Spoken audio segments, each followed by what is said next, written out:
এক নম্বরে আছে ধূমপায়ীরা অন্যদের থেকে বেশি রোগাক্রান্ত হয়। যারা ধূমপান করে তারা কি হয় একটু দেখো। অন্যদের থেকে বেশি রোগাক্রান্ত হয় কারা? অন্যদের থেকে বেশি রোগাক্রান্ত হয় কারা? ধূমপায়ীরা। কারা হয়? ধূমপায়ীরা।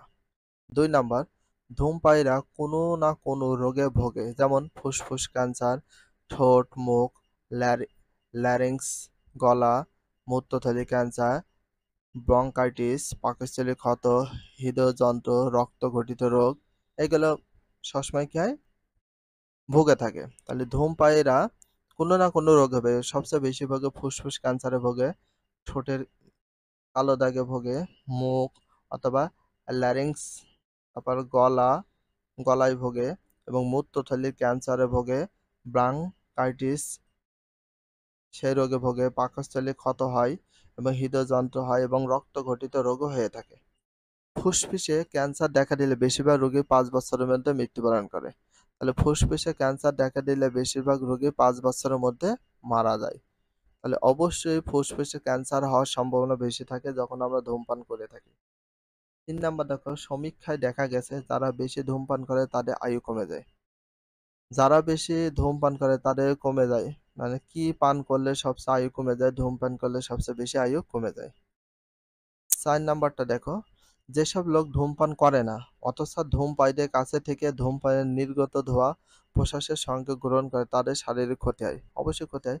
পাশে যারা থাকবে তাদেরও অনেক প্রচুর পরিমাণে ক্ষতি হবে। ১.৫.২ ধূমপান ও তামাকজাত পদার্থের ব্যবহার নিয়ন্ত্রণে প্রচেষ্টা সম। ধূমপান, তামাকজাত পদার্থের ব্যবহারের নিয়ন্ত্রণে প্রচেষ্টা সম। ১ নাম্বার দেখো, বাস, রেল, খোলা স্থানে, রেস্তোরাঁয়, অফিস, হাসপাতাল, রেল স্টেশন প্রভৃতি এলাকায় ধূমপান নিষিদ্ধ করা হয়েছে। তার মানে এই বিষয় বা এই জায়গাগুলো ধূমপান নিষিদ্ধ করা হয়েছে। কারণ যেখানে সেখানে ধূমপান করা এখন আইনত দণ্ডনীয় বা আমাদের দেশে এর জন্য সুনির্দিষ্ট আইনও আছে। কিন্তু দুঃখের বিষয় এই আইনের সঠিক প্রয়োগ না থাকার কারণে মানুষ এখনো যেখানে সেখানে ধূমপান করে আশপাশের বায়ুকে দূষিত করে যাচ্ছে। প্রচলিত আইনকে কঠোরভাবে প্রয়োগ করা আবশ্যক। এ ব্যাপারে সরকার দৃঢ় পদক্ষেপ নিতে হবে। আমরা ধূমপান, তামাকজাত পদার্থের ব্যবহার নিয়ন্ত্রণ প্রচেষ্টা করতে হবে সম্পূর্ণটা নিজেদের। তবে কিছু কিছু জায়গায় যেখানে ধূমপান নিষিদ্ধ করা হয়েছে, যেমন বাসে ধূমপান করা যাবে না, রেলে, খোলা স্থানে এবং রেস্তোরাঁয়, অফিস আদালত, হাসপাতাল, রেল স্টেশন, এইগুলো কেন ধূমপান করা যাবে না? কারণ এই জায়গায় অনেক জনাকীর্ণ থাকে এবং মানুষের অনেক অসুবিধা হয়, এই জন্য এইসব জায়গায় ধূমপান করা যাবে না। তবে পার্সোনাল জায়গাগুলোতে অনেকে ধূমপান করে থাকে, তবে না করাটাই বেস্ট, সকলে জানো। ২ নাম্বার দেখো, বিক্রয়যোগ্য তামাকজাত পদার্থ মোড়কে ধূমপান, বিষপান বা ধূমপান শরীরের জন্য ক্ষতিকর, এই বিষয়গুলো সম্পূর্ণ লেখাতে কথাগুলো এবং ধূমপায়ীদের হওয়া অসুখ বিসুখের বীভৎস ছবি ছাপানো বাধ্যতামূলক করা হয়েছে। হ্যাঁ, বিক্রয়যোগ্য তামাকজাত পদার্থ মোড়কে ধূমপান, বিষপান, এটা বলা হয়েছে ধূমপান শরীরের জন্য ক্ষতিকর, এটাও বলা হয়েছে ধূমপান কথাগুলো এবং ধূমপায়ীদের হওয়া অসুখ-বিসুখের বীভৎস ছবি বাধ্যতামূলক করা হয়েছে। হ্যাঁ, করা হয়েছে কিন্তু তারপরও ক্যান্সার হবে, তারপরও কি করে? সেগুলো কেউ মানে না। ৩ নাম্বার দেখো, তামাক ও তামাকজাত দ্রব্যের বিজ্ঞাপনের প্রচারের উপর নিষেধাজ্ঞা জারি করা হয়েছে। তামাক এবং তামাকজাত যেখানে বিজ্ঞাপন করবে সেটা নিষেধাজ্ঞা জারি করা হয়েছে। ৪ স্কুল, কলেজ ও অন্যান্য শিক্ষা প্রতিষ্ঠান নিকটে সিগারেট বা তামাকজাত দ্রব্যের বিজ্ঞাপন ও বিক্রয় সম্পূর্ণভাবে নিষেধ করা প্রয়োজন। হ্যাঁ, এসব জায়গায় নিষেধ না করলে অনেক ছাত্রছাত্রীরা সেটাই কিন্তু আসক্ত হয়ে যায়। ১.৬ আছে দেখো, মাদকাসক্তি। মাদকাসক্তি। বিশ্ব স্বাস্থ্য সংস্থা WHO হু, যেটাকে বলে ডাব্লিউটা world, H the health, O the organisation, তার মানে বিশ্ব স্বাস্থ্য সংস্থা ড্রাগের একটি সংজ্ঞা দিয়েছে।